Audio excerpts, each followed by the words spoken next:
আল্লাহ নবী মোহাম্মদ রসুল্লাহ সাল্লাহ সাল্লাম বলেন যে কিয়ামতের আগে মানুষের ভিতরে শোহ বেড়ে যাবে। আর শোহটা কি? শোহ হচ্ছে আর শোহ আল বুখলু মাল হেরস, অর্থাৎ মানুষের ভিতর কৃপণতা বাড়বে এবং লোভও বাড়বে। লোভ আর কৃপণতা মানুষের ভিতর একসাথে আসবে। এক তো প্রয়োজন মাফিক খরচ করতে চাইবে না, আর এক তো বেশি চাবে। কী চাবে? বেশি। আল্লাহ রাব্বুল আলামিন যা আদেশ করছে আর যা হুকুম করছে সেই অনুযায়ী সে ব্যয় করবে না। দ্বিতীয়ত আরও বেশি পাওয়ার জন্য সে আকাঙ্ক্ষা করবে। এইটা মানুষের ভিতর চলে বেশি আসবে। অধিকাংশ মানুষের ভিতর শোহ পয়দা হবে। তো শোহ কি? শোহ হচ্ছে যার ভিতরে কৃপণতা এবং লালচ দুটো একসাথে থাকবে। তো কৃপণতা কি? বখিল কাকে বলে? বখিল বলা হয় আল্লাহ রাব্বুল আলামিন যাকে মাল এবং দৌলত দান করছে এবং যে কাজে ব্যবহার করার জন্য হুকুম করছে, যেমন রোজার সময় ফেতরা আদায় করা, জাকাতের সময় জাকাত আদায় করা, কুরবানির সময় কুরবানি করা, হজ ফরজ হলে হজ আদায় করা, বিবি বাচ্চা পিতা মাতা আহাল পরিবার সদস্যদের জন্য সাধ্যমতো খরচ করা, পাড়াপড়শে আত্মীয় স্বজনের খোঁজ খবর নেওয়ার জন্য সাধ্যমতো খরচ করা, অসহায় মানুষদেরকে দান সদকা খয়রাত এগুলি করা। এই যে আল্লাহ রাব্বুল আলামিন এগুলি আদেশ করছে, তার সব কিছু থাকার পরেও সে এগুলি করে না, কিপটামো করে, দিতে চায় না। একে কি বলে? বখিল বলে, কৃপণ বলে। আর হিরস বলা হয় যে আল্লাহ রাব্বুল আলামিন তাকে মাল দৌলত সম্পদ দান করছে, প্রয়োজন অনুযায়ী ব্যবহারও করে, কিন্তু অতি লোভ বেশি, বেশি চায়।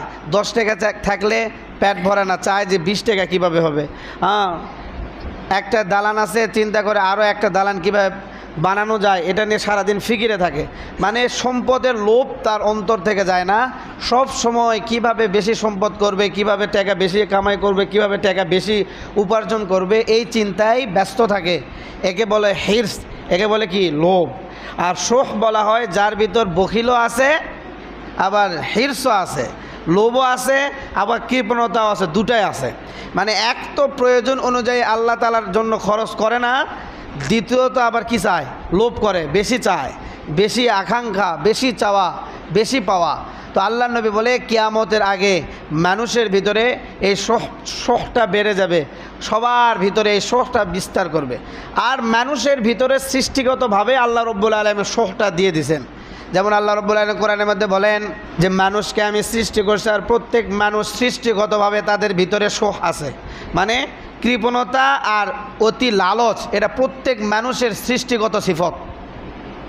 প্রত্যেক মানুষের ভিতরে কৃপণতা আছেই, আবার প্রত্যেক মানুষের ভিতরে অতি লোভও আছে।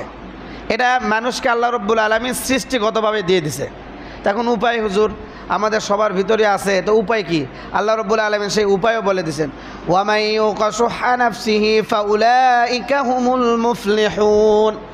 তবে সৃষ্টিগতভাবে আমি প্রত্যেক মানুষের ভিতরে কৃপণতা এবং লালচ দিয়ে দিছি, কিন্তু উত্তম তো তারাই যারা নিজের নফসকে কৃপণতা এবং লালচ থেকে মুক্ত করলো, তারাই সফল কাম অর্জন করলো, তারাই কামিয়াবি হলো, তারাই কামিয়াবি অর্জন করলো, তারাই সফলতা অর্জন করলো।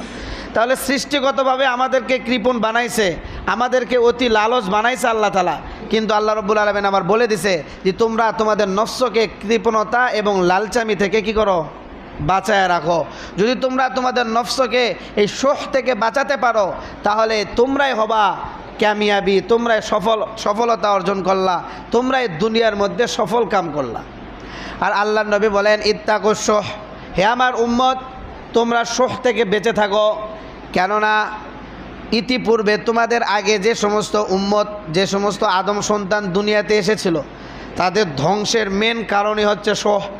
অধিকাংশ তোমাদের পূর্ববর্তী অধিকাংশ উম্মত ধ্বংস হয়েছে শোহের কারণে, অর্থাৎ অতি কৃপণতার কারণে এবং অতি লোভের কারণে। জাকাত আদায় করতো না, দান খয়রাত করতো না, আল্লাহ রাব্বুল আলামিনের মাল সম্পদ কি রাখতো? জুমায়া রাখতো, আদায় করতো না। কারণের কথা জানেন, তিনি জাকাত আদায় করতে বললে তিনি অস্বীকার করছিল। তো এইভাবে আগের উম্মত এই মানে আল্লাহ রাব্বুল আলামিনের হুকুমকে অমান্য করে তারা কৃপণতা করছে, তারা বখিলামি করছে, তারা সঠিকভাবে আল্লাহ তাআলার জন্য হুকুম আদায় করে তারা ব্যয় করে নাই। আর দ্বিতীয়ত লোভ করছে, বেশি লোভ করছে, বেশি পাওয়ার জন্য আশা করছে। আর এই পাওয়ার জন্য তারা দুইটা কাজ করছে।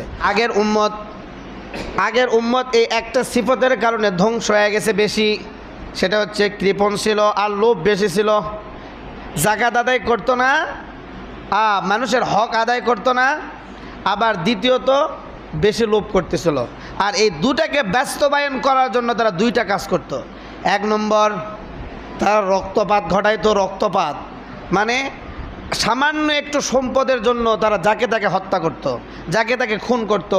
আত্মীয় মানত না, বাবা মানত না, মা মানত না, ছেলে মানত না, বা ভাই মানত না, কাউকে মানত না।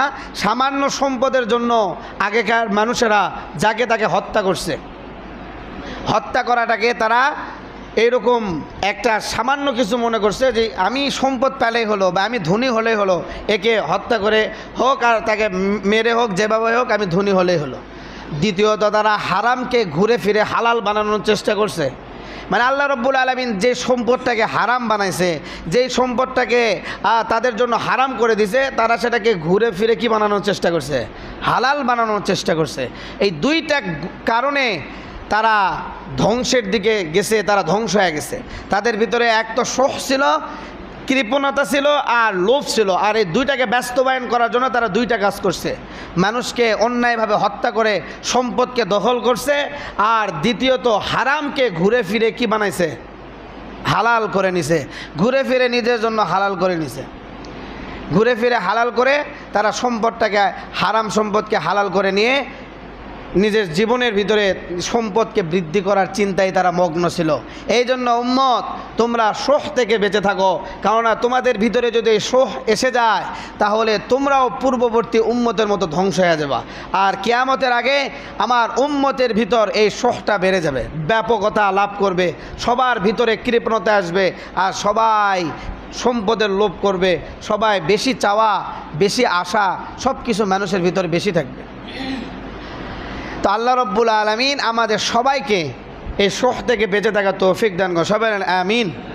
কারণ এই সিফত থেকে যদি আমরা বেঁচে থাকতে পারি তাহলে আমরা কিয়ামতের আগে তো এটা আসবেই। কারণ আমরা যে আলামতগুলি শুনতেছি কিয়ামতের ইতিপূর্বে যা শুনছি সবগুলি বাস্তবায়ন হবে, এটা বিশ্বাস করতে হবে। আমার দ্বারা হোক আর অন্যের দ্বারা হোক, একজনের না একজনের দ্বারা এটা বাস্তবায়ন হবে। তবে আমার দ্বারা যেন না হয়, এটার জন্য কি থাকতে হবে? বেঁচে থাকতে হবে। অতএব আমি নিজেকে কৃপণতা থেকে বেঁচে রাখবো, নিজেকে লালচ এবং লোভ থেকে কি রাখবো? বেঁচে রাখবো, যাতে আমার দ্বারা অন্যের কোনো ক্ষতি না হয়। আল্লাহ রব্বুল আলামিন আমাদের সবাইকে হেফাজত, সবাই বলেন আমিন।